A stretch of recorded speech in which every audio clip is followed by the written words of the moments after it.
Hello friends.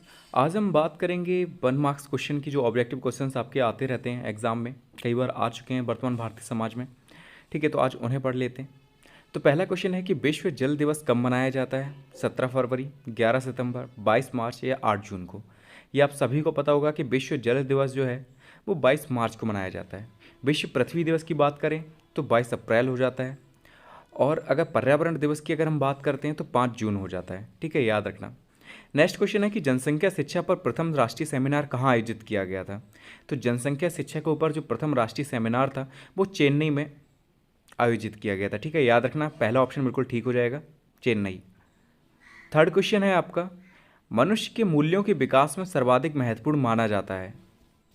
Next question है कि मनुष्य के मूल्यों के विकास में सर्वाधिक महत्वपूर्ण माना जाता है परिवार, आर्थिक पक्ष, भौतिक सुविधाएं या विदेशी मित्र? तो देखिए, मूल्यों का विकास कैसे होता है किसी भी इंसान के अंदर, या कह सकते हैं वैल्यूज़ जो होती हैं उनका डेवलपमेंट कैसे होता है, तो ये परिवार से आती हैं। जैसा आपका परिवार होगा आप वैसी चीज़ें सीखेंगे, क्योंकि परिवार के जो सदस्य होते हैं, मम्मी पापा या दादा दादी, ठीक है, वो टोकते रहते हैं छोटी छोटी बातों पर, अगर आप गलत करते हैं तो इनसे ही मूल्यों का विकास होता है। तो पहला ऑप्शन बिल्कुल सही हो जाएगा, परिवार। नेक्स्ट क्वेश्चन है कि अध्यापक द्वारा राष्ट्रीय सद्भावना का विकास छात्रों में किसके द्वारा किया जा सकता है? किताबों को पढ़ाकर, समझाकर, स्वयं बड़े लोगों द्वारा इस पर अमल करने से, या दंड देकर? तो इसका सही आंसर हो जाएगा स्वयं बड़े लोगों द्वारा इस पर अमल करने पर। अगर बड़े लोग खुद उस चीज़ को मानते हैं तो छोटे बच्चे उन्हें देखकर उन चीज़ों पर अमल जरूर करते हैं। ठीक है, तो इसका सौ ऑप्शन बिल्कुल ठीक हो जाएगा। नेक्स्ट क्वेश्चन है कि प्लेटो किसके समर्थक थे? ज्ञान पर आधारित शिक्षा के, शारीरिक शिक्षा पर आधारित शिक्षा के, समाज आधारित शिक्षा के, या तर्क पर आधारित शिक्षा के? तो जो प्लेटो थे आपके, वो ज्ञान पर आधारित शिक्षा के समर्थक थे। ठीक है, आ ऑप्शन यहाँ पर बिल्कुल सही हो जाएगा कि जो प्लेटो थे वो ज्ञान पर आधारित जो शिक्षा होती है उसके समर्थक थे। नेक्स्ट क्वेश्चन है कि वैदिककालीन शिक्षा किस जीवन दर्शन पर आधारित थी? प्रगतिवाद पर, आदर्शवाद पर, समाजवाद पर, या व्यवहारवाद पर? आदर्शवाद हमने पढ़ा है, पूरा चैप्टर पढ़ा है इसके बारे में। ठीक है, पूरा टॉपिक था। तो हम जानते कि जो वैदिककालीन शिक्षा थी वो आदर्शवाद पर आधारित थी। ठीक है, आदर्शवाद को वो मानती थी जो वैदिककालीन शिक्षा थी, और इसमें टीचर का रोल सर्वोपरि होता है, बच्चों को इतनी इंपॉर्टेंस वो नहीं देते। ठीक है, अनुशासन में भी रखते हैं बच्चों को, काफ़ी चीज़ें थी, ये हमने सब चीज़ें पढ़ी थी उसमें। तो इसका सही ऑप्शन बी ऑप्शन हो जाएगा, आदर्शवाद। नेक्स्ट क्वेश्चन है कि मदरसा का संबंध था धार्मिक शिक्षा से, प्राथमिक शिक्षा से, माध्यमिक शिक्षा से, उच्च शिक्षा से? ये क्वेश्चन काफ़ी इंपॉर्टेंट है, इसलिए इसे देख लेना कि मदरसा जब आता है तो हम धार्मिक शिक्षा से संबंध बता देते हैं उसका, लेकिन जो मदरसा शब्द है वो उच्च शिक्षा से संबंधित है। ठीक है, मकतब जो था वो प्राथमिक शिक्षा से संबंधित था, जबकि मदरसा जो है वो उच्च शिक्षा से संबंधित था। ठीक है, तो द ऑप्शन यहाँ पर बिल्कुल सही हो जाएगा। नेक्स्ट क्वेश्चन है कि वैदिक शिक्षा का प्रमुख संस्कार था। हमने संस्कार के बारे में पढ़ा था जब वैदिक शिक्षा पढ़ी थी, चाहे हमने मुस्लिम शिक्षा पढ़ी हो, जो जो जितने भी संस्कार आए हैं, ठीक है, चाहे बौद्धकालीन शिक्षा हो, चाहे वैदिककालीन शिक्षा हो, चाहे मुस्लिमकालीन शिक्षा हो, सारे हमने पढ़े थे। उनको अच्छे से रिवीजन कर लेना, उनका काफ़ी इंपॉर्टेंट है, क्वेश्चन उनसे आते रहते हैं। ठीक है, तो वैदिककालीन शिक्षा का प्रमुख संस्कार क्या था? उपनयन संस्कार, उपसंपदा संस्कार, प्रवज्या संस्कार, या बिस्मिल्लाह संस्कार? तो वैदिक शिक्षा का जो प्रमुख संस्कार था वो था उपनयन संस्कार। याद रखना, ए ऑप्शन बिल्कुल सही हो जाएगा यहाँ पर। जो आपका बिस्मिल्लाह संस्कार था वो मुस्लिम कालीन शिक्षा का था, प्रवज्या संस्कार और उपसमता संस्कार आपका बौद्धकालीन का आ जाएगा। ठीक है, तो याद रखना कि वैदिककालीन शिक्षा का प्रमुख संस्कार कौन सा है? तो उपनयन संस्कार, ए ऑप्शन आपका बिल्कुल सही हो जाएगा। नेक्स्ट क्वेश्चन है कि प्राचीन काल में उच्च शिक्षा प्रदान की जाती थी घर परिवार में, नदियों के किनारे, मठों में, या राष्ट्रकूलों में? याद रखना, जो प्राचीनकालीन शिक्षा थी तो वो राष्ट्रकूलों में दी जाती थी, द ऑप्शन आपका बिल्कुल सही हो जाएगा। अगर प्राथमिक शिक्षा की बात करें तो आप गुरुकुल ऑप्शन में है तो आप गुरुकुल लगा सकते हैं, उच्च शिक्षा की बात करें तो आप राष्ट्रकुल लगा सकते हैं। ठीक है, तो राष्ट्रकुलों में शिक्षा दी जाती थी प्राचीन काल में जो उच्च शिक्षा है। फिर 10वां क्वेश्चन है कि वुड का घोषणा पत्र कब जारी किया गया? 19 जुलाई 1854, 2 फरवरी 1835, 24 नवंबर 1839, या 7 मार्च 1835? तो याद रखना, जो वुड का घोषणा पत्र था वो 19 जुलाई 1854 को जारी किया गया था। ठीक है, तो इंपॉर्टेंट क्वेश्चन है, इसे याद रखना इसकी डेट की 19 जुलाई 1854 को वुड का घोषणा पत्र जारी किया गया था। नेक्स्ट क्वेश्चन है कि राधाकृष्णन आयोग की संस्तुतियाँ संबंधित थीं उच्च शिक्षा से, माध्यमिक शिक्षा से, प्राथमिक शिक्षा से, या तकनीकी शिक्षा से? तो राधाकृष्णन आयोग के बारे में हमने अच्छे से पढ़ा था कि राधाकृष्णन आयोग किस शिक्षा से संबंधित थे, किसके बारे में इन्होंने सुझाव दिए थे, उच्च शिक्षा के बारे में, कि माध्यमिक शिक्षा के बारे में, कि प्राथमिक शिक्षा के बारे में? तो इसका सही आंसर हो जाएगा ए ऑप्शन, उच्च शिक्षा से। तो राधाकृष्णन आयोग था जिसने उच्च शिक्षा से संबंधित अपनी संस्तुतियाँ प्रस्तुत की थी। नेक्स्ट क्वेश्चन है कि विश्वविद्यालय शिक्षा आयोग के अध्यक्ष थे doctor Tarachandra, doctor S Lakshman Swami Mudaliar, या डॉक्टर एस राधाकृष्णन, या डी एस कोठारी? तो इसका सही आंसर है डॉक्टर एस राधाकृष्णन, जो विश्वविद्यालय शिक्षा आयोग के अध्यक्ष थे। इसीलिए इन्होंने जो उच्च शिक्षा थी उससे संबंधित अपनी संस्तुतियाँ या सुझाव जो थे प्रस्तुत किए थे।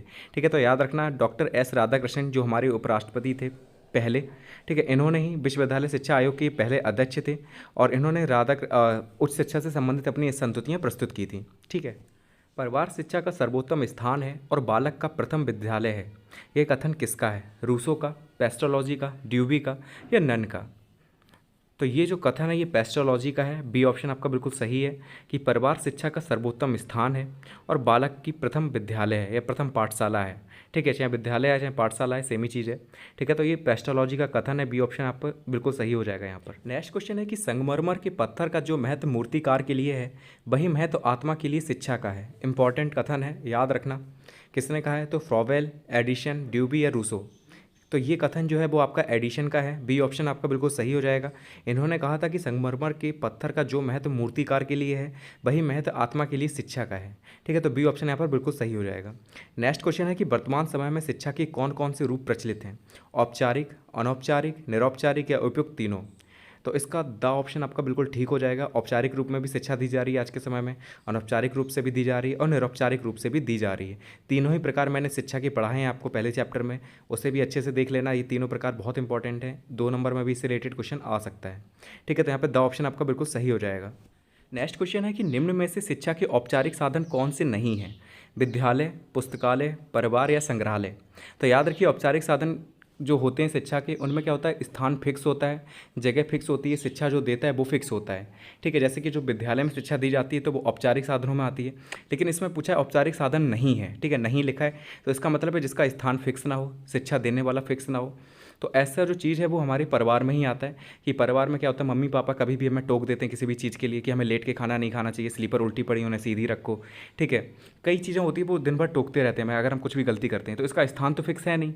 ठीक है, ना ही देने वाला फिक्स है कि कौन हमें ज्ञान दे रहा है, कभी दादी दे देती हैं, कभी बाबा दे देते हैं, तो कभी चाचा चाची, ऐसे करके चलता रहता है।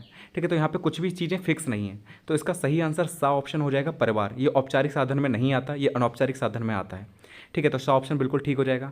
नेक्स्ट क्वेश्चन है कि निम्न में से अनौपचारिक साधन कौन कौन से हैं? ठीक है, अनौपचारिक पूछा है जिसका स्थान समय फिक्स नहीं होता, शिक्षा देने वाला फिक्स नहीं होता। तो पहला ऑप्शन है इसका परिवार या समाज, दूसरा है धर्म या समुदाय, तीसरा है राज्य, चलचित्र, टीवी, या डी ऑप्शन है उपयुक्त सभी। तो अनौपचारिक साधन की बात की गई है तो इसमें उपयुक्त सभी हो जाएगा ऑप्शन। द ऑप्शन आपका बिल्कुल ठीक है, क्योंकि परिवार समाज में भी आपको कब ज्ञान मिल जाए, कौन शिक्षा दी जाए आपको नहीं पता। धर्म और समुदाय में भी कोई चीज़ फिक्स नहीं होती। राज्य में चलचित्र टीवी वगैरह देख रहे हैं, कौन सी नई चीज़ आपको जानने को मिल जाए, ये भी चीज़ फिक्स नहीं है। तो इसका द ऑप्शन बिल्कुल ठीक हो जाएगा। फिर नेक्स्ट क्वेश्चन है कि खुला विश्वविद्यालय तथा पत्राचार द्वारा दी जाने वाली शिक्षा, शिक्षा का कौन सा रूप है? औपचारिक शिक्षा, अनौपचारिक शिक्षा, निरौपचारिक शिक्षा या प्रौढ़ शिक्षा?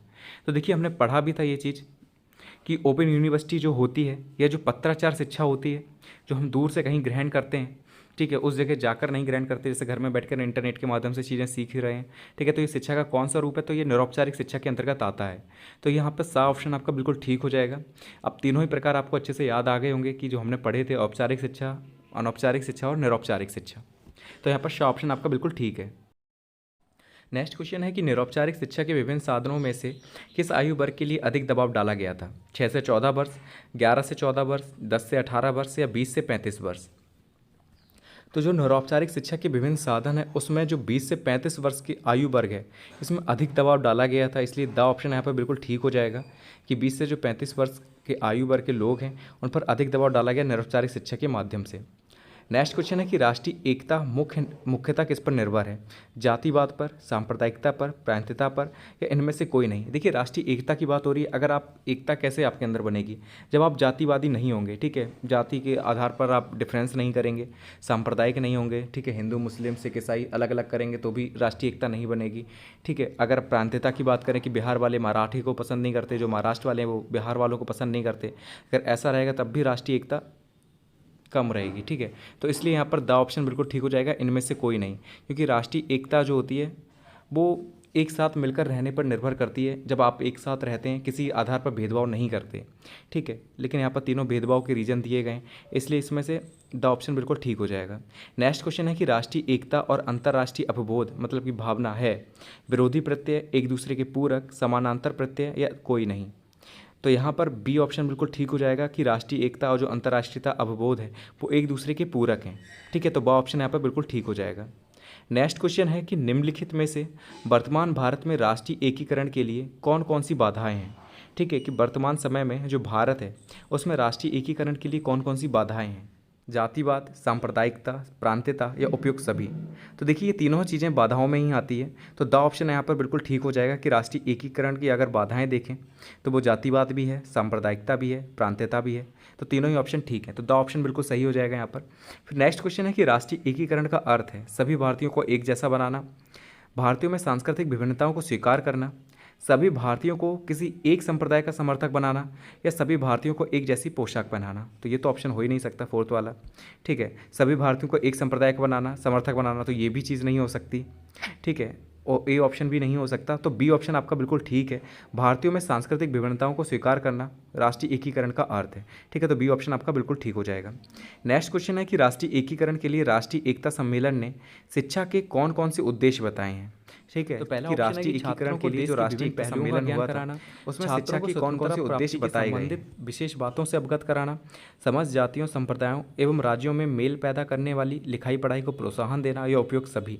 तो देखिए राष्ट्रीय एकता की बात हो रही है तो यहाँ पर चारों ही ऑप्शन बिल्कुल ठीक हैं, तीनों ही ऑप्शन बिल्कुल ठीक हैं, तो यहाँ पर डी ऑप्शन उपयुक्त सभी सही हो जाएगा। ठीक है, कि छात्र जो हैं, स्टूडेंट हैं, उन्हें देश के जो विभिन्न पहलू हैं उनका ज्ञान कराएं आप, जो स्वतंत्रता प्राप्ति से संबंधित विशेष बातें हैं उनसे अवगत कराएं, और जितनी भी जातियां हैं, संप्रदाय हैं, या जो राज्यों में मेल जोल बढ़ाते हैं ऐसी पढ़ाई लिखाई को प्रोत्साहन देना। तो तीनों ऑप्शन ठीक हो जाएंगे, तो डी ऑप्शन यहाँ पर बिल्कुल सही है, उपयुक्त सभी। नेक्स्ट क्वेश्चन है कि अंतर्राष्ट्रीय सद्भावना के विकास के लिए सबसे महत्वपूर्ण संस्था का नाम है। ठीक है, अंतर्राष्ट्रीय सद्भावना के विकास के लिए सबसे महत्वपूर्ण संस्था का नाम पूछा है, तो पहला ऑप्शन है आपका राष्ट्रीय संघ श्रम संगठन, दूसरा इंटरनेशनल ब्यूरो ऑफ एजुकेशन, तीसरा है United Nations Education Scientific and Cultural Organization, और फोर्थ है आपका कमीशन ऑफ इंटेलेक्चुअल और कॉपरेशन। ठीक है, तो ये चार ऑप्शन हो गए आपके, चारों में पूछा कि अंतर्राष्ट्रीय सद्भावना के विकास के लिए सबसे महत्वपूर्ण संस्था, तो आपका शाह ऑप्शन बिल्कुल ठीक हो जाएगा यहाँ पर, United Nation Education Scientific and Cultural Organization, जिसे शॉर्ट में यूनेस्को कहते हैं। तो यूनेस्को के बारे में आपने पढ़ा है, मैंने पढ़ा है आपको, ठीक है, फर्स्ट चैप्टर में, तो याद रखना कि अंतर्राष्ट्रीय सद्भावना के विकास के लिए सबसे महत्वपूर्ण संस्था है यूनेस्को। फिर नेक्स्ट क्वेश्चन है कि निम्न में से अंतर्राष्ट्रीय सद्भावना के कौन कौन से सिद्धांत हैं। स्वतंत्र विचार का सिद्धांत, पारस्परिक संबंध का सिद्धांत, सामूहिक उत्तरदायित्व का सिद्धांत, और या उपयुक्त सभी। तो देखिए इसका जो करेक्ट आंसर है वो है उपयुक्त सभी। ये तीनों ही जो हैं वो अंतर्राष्ट्रीय सद्भावना के सिद्धांत हैं। अब आप सोच रहे होंगे कि ये क्वेश्चंस कहाँ से है, ये अभी तक नहीं पढ़े, तो अभी जो आपके एक दो चैप्टर बचे हैं उन्हीं में से ये सारे क्वेश्चंस हैं। ठीक है, जो एक दो टॉपिक बचे हैं उन्हीं में से हम ये पढ़ेंगे, ये सब आपको क्लियर हो जाएगा तब। ठीक है, तो अंतर्राष्ट्रीय सद्भावना के कौन कौन से सिद्धांत है, तो स्वतंत्र विचार का सिद्धांत भी है, पारस्परिक संबंध का सिद्धांत भी है, और सामूहिक उत्तरदायित्व का सिद्धांत भी है। नेक्स्ट क्वेश्चन है कि शिक्षा का कार्य उत्तम नैतिक चरित्र का विकास करना है, किस शिक्षा शास्त्री का विचार है। तो शिक्षा का कार्य उत्तम नैतिक चरित्र का विकास करना है, यह कहा था आपका हर्वर्ट ने। ठीक है, तो द ऑप्शन बिल्कुल सही हो जाएगा, हर्वर्ट ने कहा था कि शिक्षा का कार्य उत्तम नैतिक चरित्र का विकास करना है। नेक्स्ट क्वेश्चन है कि शिक्षा अर्थपूर्ण एवं नैतिक प्रक्रिया है, अतः वह कल्पना नहीं की जा सकती कि वह उद्देश्य विहीन है, किस शिक्षा शास्त्री का विचार है। मतलब किस शिक्षा शास्त्री ने यह कहा था कि शिक्षा जो है वो अर्थपूर्ण एवं नैतिक प्रक्रिया है, अतः यह कल्पना नहीं की जा सकती कि वह उद्देश्य विहीन है, कि उसका कुछ उद्देश्य नहीं है। ठीक है, तो किस शिक्षा शास्त्री ने कहा इसे बताना है, professor Hegel, professor Bagley, Rivlin या ड्यूबी। तो ये कहा है आपका रिवलिन ने। ठीक है, तो सा ऑप्शन बिल्कुल ठीक हो जाएगा। रिवलिन ने कहा था कि शिक्षा अर्थपूर्ण एवं नैतिक प्रक्रिया है, इस अतः यह कल्पना नहीं की जा सकती कि वह उद्देश्य विहीन है। ठीक है, तो सा ऑप्शन बिल्कुल ठीक है। नेक्स्ट है कि मेरा उद्देश्य बालक के मस्तिष्क को ज्ञान से सजाना नहीं है, वरन उसे यह सिखाना है कि जब भी उसे आवश्यक हो ज्ञान का उपयोग कर सके, किस शिक्षा शास्त्री का कथन है। ठीक है, तो ये किसने कहा था कि मेरा उद्देश्य बालक के मस्तिष्क को सिर्फ ज्ञान से सजाना नहीं, बल्कि उसे यह सिखाना है कि वह जब भी आवश्यक हो ज्ञान का उपयोग कर सके। तो द ऑप्शन बिल्कुल ठीक हो जाएगा, रूसो ने कहा था कि मेरा उद्देश्य बालक के मस्तिष्क को ज्ञान से सजाना नहीं, वरन उसे यह सिखाना है कि जब भी आवश्यक हो ज्ञान का प्रयोग कर सके। ठीक है, द ऑप्शन बिल्कुल ठीक हो जाएगा यहाँ पर। नेक्स्ट क्वेश्चन है कि ज्ञान वह पंख है जिसकी सहायता से हम स्वर्ग की प्राप्ति कर सकते हैं। ठीक है, यह कथन किसका है, किसने कहा था कि ज्ञान वह पंख है जिसकी सहायता से हम स्वर्ग की प्राप्ति कर सकते हैं। मिल्टन ने, शेक्सपियर ने, व्हाइट हैंड ने या एडम्स ने। तो याद रखना ये एक चीज़ कही थी आपकी शेक्सपियर ने कि ज्ञान वह पंख है जिसकी सहायता से हम स्वर्ग की प्राप्ति कर सकते हैं। शेक्सपियर का ये कथन है। तो बा ऑप्शन आपका बिल्कुल ठीक हो जाएगा। नेक्स्ट क्वेश्चन है कि समाज विहीन व्यक्ति कोरी कल्पना है, यह कथन किसका है? रेमंड का, रॉस का, जॉन ड्यूबी का या प्लेटो का? तो समाज विहीन व्यक्ति कोरी कल्पना है, यह कथन है आपका रेमंड का। ठीक है, तो आ ऑप्शन आपका बिल्कुल ठीक हो जाएगा। रेमंड ने कहा था कि समाज विहीन जो व्यक्ति है वो एक कोरी कल्पना है। तो ए ऑप्शन आपका बिल्कुल ठीक है। नेक्स्ट क्वेश्चन है कि प्रयोगवादी विचारधारा का सबसे बड़ा समर्थक कौन सा दर्शन शास्त्री है? टीपी नन, स्मिथ, जॉन ड्यूबी या स्पेयर? ठीक है, तो याद रखना जो प्रयोगवादी विचारधारा की अगर बात होती है तो इसका सबसे बड़ा समर्थक अगर देखा जाए तो जॉन ड्यूबी थे। ठीक है, 100 ऑप्शन बिल्कुल ठीक है। आपकी जो बुक है उसमें गलत आंसर दिया, उसमें टीपी नन दिया है, लेकिन जॉन ड्यूबी इसका सही आंसर है। नेक्स्ट क्वेश्चन है कि यह कथन किसका है? जो बात मेरे उद्देश्य को पूरी करती है, मेरी इच्छाओं को संतुष्ट करती है और मेरे जीवन का विकास करती है। तो यह मानवतावादी, इसका सही आंसर ए ऑप्शन बिल्कुल ठीक हो जाएगा कि जो मानवतावादी हैं उनका ये कथन है कि जो मेरे उद्देश्य को पूरा करता है, मेरी इच्छाओं को संतुष्ट करता है, वह मेरे जीवन का विकास करता है। नेक्स्ट क्वेश्चन है आपका कि किस दार्शनिक का मानना है कि शिक्षा का कोई उद्देश्य नहीं होता, उद्देश्य तो केवल व्यक्ति के होते हैं? ठीक है, कि कौन सा दर्शन शास्त्री था या दार्शनिक था जिसने ये कहा था कि शिक्षा का कोई उद्देश्य नहीं होता, उद्देश्य केवल व्यक्ति के होते हैं? जॉन ड्यूबी ने कहा था, पियर्स ने कहा था, कांट ने कहा था या हेराक्लिटस ने कहा था? तो ये जॉन ड्यूबी ने कहा था। जॉन ड्यूबी बहुत इंपॉर्टेंट व्यक्ति हैं, ज़्यादातर आंसर आपके जॉन ड्यूबी मिलेंगे। ठीक है, तो जॉन ड्यूबी के बारे में ज़रूर पढ़ लेना। जॉन ड्यूबी दार्शनिक थे, इन्होंने कहा था, इनका कथन था कि शिक्षा का कोई उद्देश्य नहीं होता, उद्देश्य केवल व्यक्ति के होते हैं। ठीक है, तो ऑप्शन बिल्कुल ठीक हो जाएगा यहाँ पर। फिर नेक्स्ट क्वेश्चन है कि शिक्षा को दो ध्रुवीय प्रक्रिया के रूप में किसने परिभाषित किया? जॉन ड्यूबी, एडम्स, जेएस रॉस या स्पेंसर? काफ़ी इंपॉर्टेंट क्वेश्चन है, कई बार एग्जाम में आता है, 2 नंबर में भी आ सकता है ये क्वेश्चन। ठीक है, तो मैंने बताया था कि शिक्षा को किसने त्रिध्रुवीय प्रक्रिया बताया और किसने 2 ध्रुवीय प्रक्रिया बताया था। तो जो एडम्स थे इन्होंने शिक्षा को 2 ध्रुवीय प्रक्रिया बताया था। इन्होंने 2 ध्रुव कौन कौन से बताए थे? एक शिक्षक और दूसरा किसे बताया था? तो छात्र को। ठीक है, 2 ध्रुव ये हो गए। लेकिन जॉन ड्यूबी ने त्रिध्रुवीय प्रक्रिया बताया था शिक्षा को। इसमें 3 ध्रुव कौन कौन से थे? तो एक तो शिक्षक था, दूसरा छात्र था और तीसरा था पाठ्यक्रम। ठीक है, और सबसे इंपॉर्टेंट इसमें छात्र को बताया गया था। ठीक है, तो याद रखना कि 2 ध्रुवीय प्रक्रिया किसने कहा है? तो एडम्स ने कहा है। तो बा ऑप्शन यहाँ पे बिल्कुल ठीक हो जाएगा। नेक्स्ट क्वेश्चन है कि आदर्श समाज की प्रमुख विशेषता है धन दौलत, स्वास्थ्य, साक्षरता या अनुशासन? तो याद रखना आदर्श समाज की सबसे प्रमुख विशेषता है साक्षरता। ठीक है, जहाँ लोग ज़्यादा पढ़े लिखे होते हैं उसे आदर्श समाज कहा जाता है। ठीक है, तो सा ऑप्शन आपका बिल्कुल ठीक हो जाएगा। नेक्स्ट क्वेश्चन है कि बच्चे के समाजीकरण का आदि व्यक्ति कौन है? ठीक है, कि बच्चे जो होते हैं वो समाजीकरण कहाँ से सीखते हैं? सबसे पहले शिक्षक से, माता पिता, सॉरी माता अलग ऑप्शन है, पिता अलग ऑप्शन है और धर्मोपदेश अलग है। ठीक है, तो याद रखना बच्चे के समाजीकरण का जो आदि व्यक्ति है वो उसकी माता होती हैं। ठीक है, तो बा ऑप्शन आपका बिल्कुल ठीक हो जाएगा। सबसे पहले जो समाजीकरण है वो अपनी माँ से सीखता है बच्चा। नेक्स्ट क्वेश्चन है कि मूल अंतर्द्वंद को समाप्त करने की सर्वोत्तम विधि है भाषण, विचार विमर्श, स्पष्टीकरण या प्रश्नोत्तर? कहने का मतलब है जब मूल अंतर्द्वंद कब होता है? जब 2 विचार आपके आपस में लड़ रहे हों। ठीक है, कि आपको एक चीज़ सही भी लग रही है और आपको एक चीज़ गलत भी लग रही है। तो जब 2 मूल्यों के बीच में अंतर्द्वंद होता है तो उसको समाप्त करने की सबसे सर्वोत्तम विधि क्या है, ये पूछा गया है। तो भाषण है, विचार विमर्श है, स्पष्टीकरण है, प्रश्नोत्तर है? तो इसका सही आंसर हो जाएगा सा, स्पष्टीकरण। ठीक है, याद रखना स्पष्टीकरण है जो मूल अंतर्द्वंद को समाप्त करने की सर्वोत्तम विधि है। नेक्स्ट क्वेश्चन है कि पुरुषार्थ चतुष्टय के अंतर्गत कौन सा मूल्य नहीं आता? मतलब इसके अंतर्गत 4 मूल्य बताए गए हैं। ठीक है, तो इसमें से 3 मूल्य हैं, इसमें एक मूल्य नहीं आता इसमें, तो वो पूछा गया है अर्थ, काम, धर्म या सत्य?